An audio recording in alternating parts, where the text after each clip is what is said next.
Hello everyone, welcome to my channel English Literature Made Easy with Saswati. In today's video, I will talk about two of the most important intellectual movements that dominated the later half of the 20th century, such as structuralism and poststructuralism.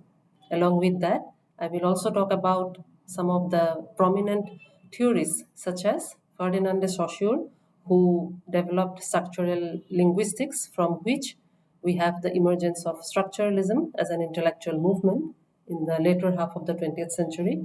Then I will also talk about Roland Barthes, who started his career as a structuralist theorist, but then towards the later half of his career, he found himself more aligned to the ideas of post-structuralism. Then along with that, I will also talk about Jacques Derrida, who was one of the foremost thinkers or foremost theorists of post-structuralism that we had in the later half of the 20th century. So do stay tuned and watch the video till the end so that you don't miss out on any of the important ideas that will be discussed in the course of this video. So without any further delay, let's start our discussion. While the first half of the 20th century saw the emergence and dominance of new criticism, the later half of the 20th century was preoccupied with two major intellectual movements such as structuralism and post-structuralism. Both structuralism and post-structuralism originated in France in the 1950s and the late 1970s and early 1980s, respectively. But while language is the major concern of structuralism, post-structuralism concerns itself with philosophy. As I have already mentioned, structuralism is a French intellectual movement of the 1950s that developed from the structural linguistics of Ferdinand de Saussure. Saussure moved away from the then prevalent historical and comparative study of language, which was called the diachronic study of language, to the study of the internal structures, patterns, and functions of language at a particular time, which is called the synchronic study of language. This new approach by Saussure was not only a breakthrough in the field of linguistics, but it became the model for studying other cultural products in the hands of structuralists such as Levi-Strauss and Roland Barthes. So not just linguistics and literary theory, but structuralism stretched to such other disciplines such as anthropology, sociology, psychology, economics, literary criticism, history, and so on and so forth. While language is the major concern of structuralism, post-structuralism has its origin in the discipline of philosophy. As Nietzsche famously remarked, there are no facts, only interpretations. It highlights the skeptical and critical nature of philosophy as well as of post-structuralism. We will talk about it more when we talk about the post-structuralist theorist Jacques Derrida.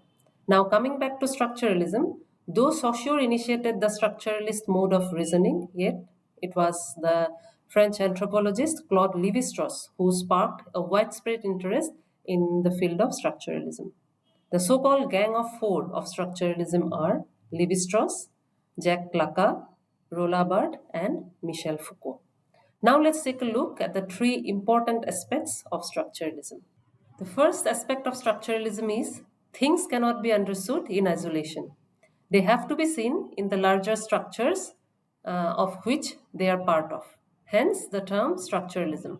For example, the component parts of an architectural structure such as a window, a door, a wall, etc. gains meaning only when we see them in the context of the larger structure, that is the house. Let's take another example. If we want to bake a cake, what are the ingredients or component parts that we need? All-purpose flour, sugar, eggs, butter, baking soda, and milk. Now, if we look at sugar, butter, flour, baking soda in isolation, they do not seem to have any meaning because we cannot just eat baking soda or flour just by itself. But when we mix them all up and give it a structure, that is a cake, then it gets its meaning and it starts making sense. So all these component parts are subservient to the whole, that is the cake. Similarly, the structuralist approach to literature will actually take you further and further away from the text into large and comparatively abstract questions of genre, history, and philosophy. In this regard, structuralism challenged new criticism because while new criticism focuses only on the text, the structuralist approach in literature will take you away from the text into understanding larger structures of which they are part of. For example, if we want to do a structuralist analysis of John Donne's poem Good Morrow, then we need to focus on the genre of dawn song and the concept of courtly love, to which the poem is interlinked with, rather than on the close reading of the form of the poem. And the second aspect of structuralism is, based on the linguistic theories of Ferdinand de Saussure, structuralism considered language as a closed, stable system of signs and signification. According to Saussure, a sign is constituted of two elements: signifier, which is the sound and image, and signified, which is the mental concept. So signifier is the physical form that is conveyed through letters, images, or sounds, and signified is the mental concept. But the relation between the signifier and the signified is arbitrary, as there is no logical connection between them. What you will call a book in English will be called a kitab or pustak in Hindi, or livre in French. So signifiers or sounds vary across languages even though the signified remains the same, as book, pustak, livre talk about the same signified or concept, that is, the reading material. Saussure's theory of language says that meanings are arbitrary and relational. No word can be defined in isolation from other words. Each word derives its meaning from its difference from other words in the sign system of language. He illustrates it with the help of a pair of words such as male, female, hot, cold, day, night, good, bad, etc. It highlights how each word can be defined in terms of its opposites. You understand that it is day because it is not night. He is a male because he is not a female, and so on. So structuralists accept that the world is constructed through language. They believe that meaning is not contained within an idea or thing, but it is language that constitutes meaning. To put it simply, we do not create language, but we are created by it, because according to Saussurean theory, language precedes the world, and language is the center of this world. On the other hand, linguistic anxiety is the keynote of post-structuralism.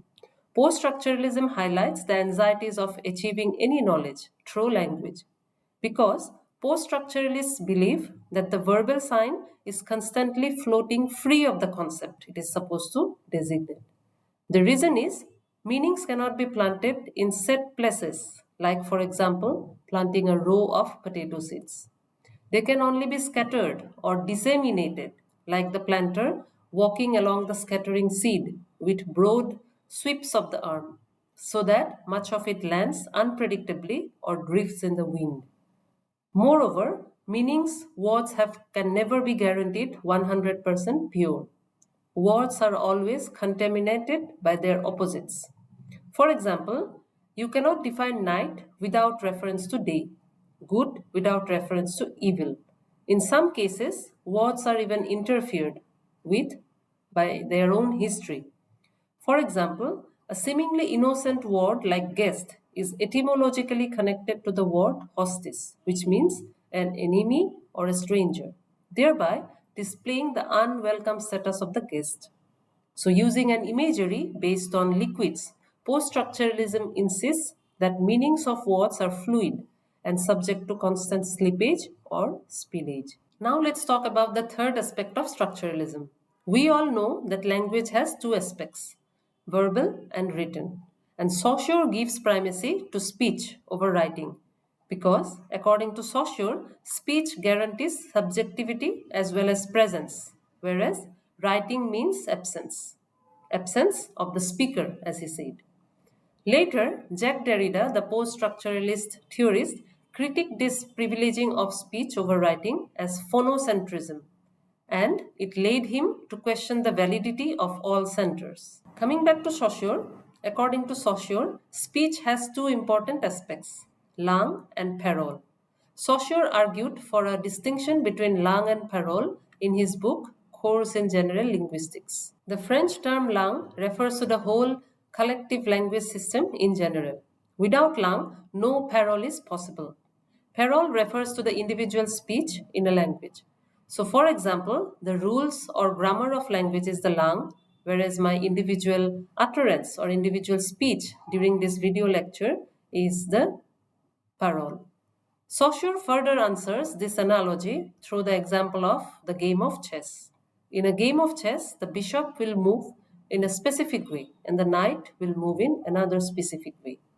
These are the general rules of the game of chess, and Saussure calls it langue, whereas the individual performance of a player at a given point in time is called the parole.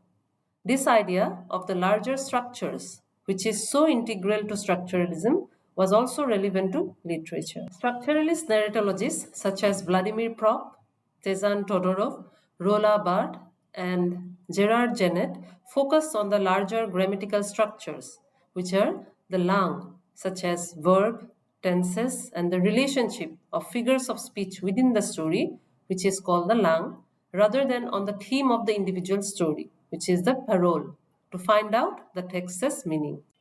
This is the typical structuralist process of moving from the particular to the general by situating the individual text within the larger structure in which the text participates. Now let's look at post-structuralism. Roland Barthes, who started as a major structuralist theorist in the 1950s, began to move to a post-structuralist phase in the late 1960s. Barthes says the death of the author is the juncture when he turns from structuralism to post-structuralism. Death of the Author was published in the year 1968. In the essay, The Death of the Author, Barthes announces the death of the author, which is a rhetorical way of asserting the independence of the literary text from any notion of what the author might have intended or crafted into the work. The essay makes a declaration of radical textual independence. The work is not determined by any intention or context. Rather, the text is free. So, as Barthes says in the essay, the corollary of the death of the author is the birth of the reader. The second key figure in the development of post-structuralism in the late 1960s is the philosopher Jacques Derrida. His 1966 lecture, Structure, Sign and Play in the Discourse of the Human Sciences, may be taken as the starting point of post-structuralism. This lecture was published a year later as one of the chapters of the book Writing and Difference, which was published in the year 1967. In this essay, Derrida offers a radical break from past ways of thought. Prior to Derrida's essay, the existence of a norm or center in all things was taken for granted. White Western norms of dress, behavior, architecture, and intellectual outlook provided a firm center against which deviations or aberrations or variations could be identified as other and marginal.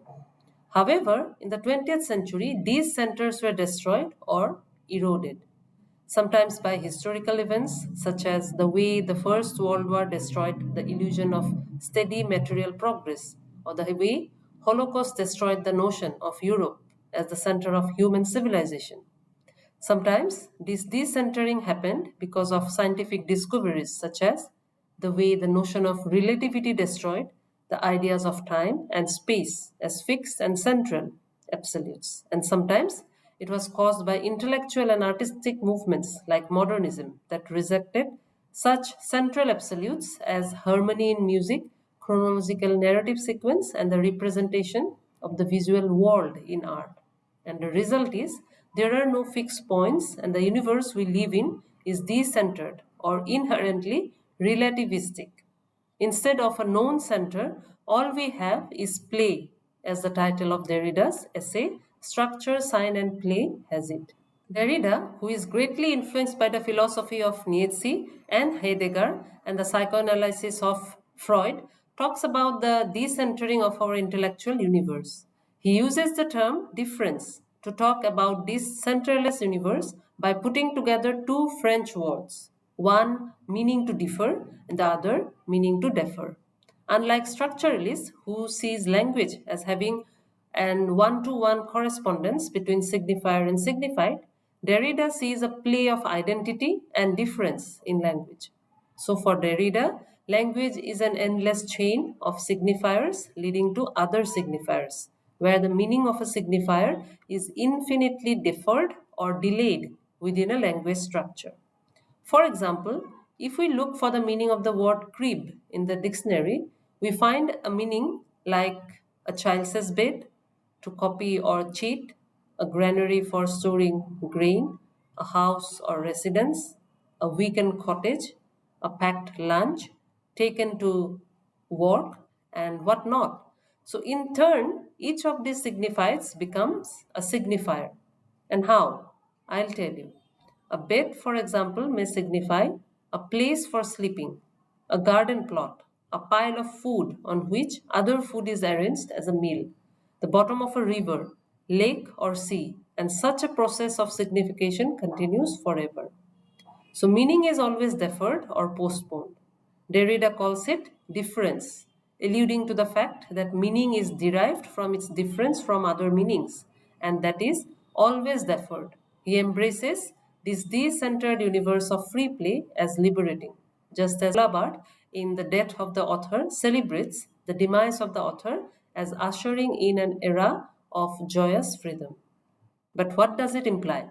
It implies that if we have the courage, we will enter this Nietzschean universe where there are no guaranteed facts, only interpretations.